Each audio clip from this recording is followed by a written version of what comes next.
سوال دومی شخصی از راه خلاف شرع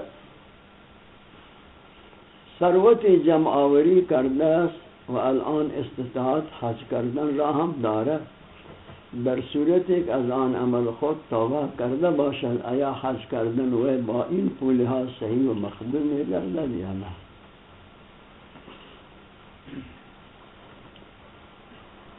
منتها کسی حج او به همین پولها اگرچه به طریق شرعی نیستند، حج فرض از گردنش ادا میشه.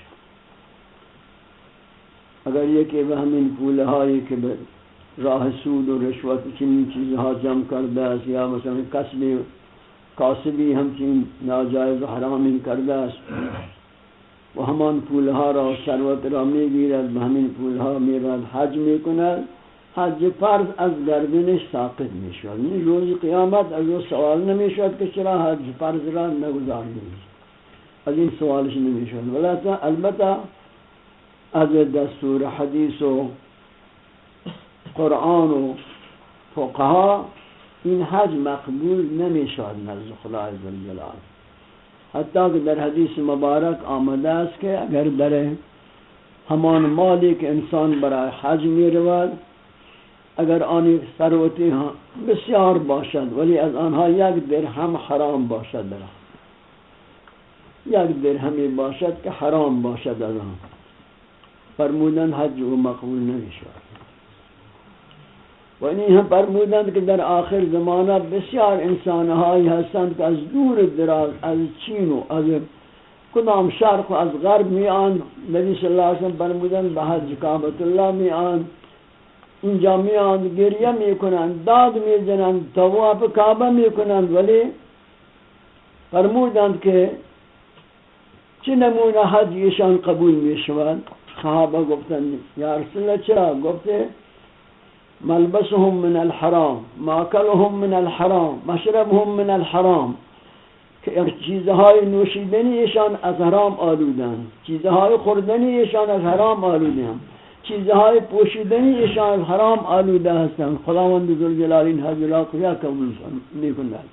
این معنی اینه که از خود حدیث معلوم شد که حج کسانی که ایشان از مالهای مخلوط رفته و حج میکنند حج ایشان قبول نمیشود. البته فرض از گردن ایشان آزاد میشود، فرضیت دور میشود، از فرض اون را نمیپرسند، البته از قبولیتش میپرسند که چرا این مال حرام را گرفتی و به حج بیت الله رفتی و چرا آن را پاک نکردی، مال صاف چرا نگرفتی، به مال حلال چرا نرفتی.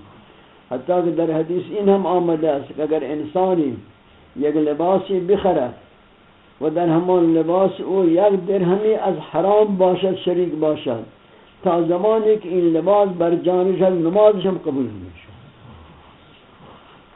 ببینیم ما چقدر احتیاط میخواند و حرام چقدر خطرناک است و امروز مردم از حرام هیچ احتیاطی نمی کنند. مسائل های بانکی موجودن امروز، سود و ربا، رشوت، آنجا همین خرید فروخته های شراب و تلویزیون و فلان و مخدر و غیر ذالک تمام چیزها هستند. رزق مردمان، کارهای مردم همه در مشکلات هستند. لہذا ما همین قدر از روی فقه میگوییم که این حج از گردنش ادا میشود، فرض از گردنش دور میشه، اما قبولیتش آنطور که ما خود که نمیدانیم ولی از حدیث و از فقه و از قرآن میدانیم که قبول نمیشود.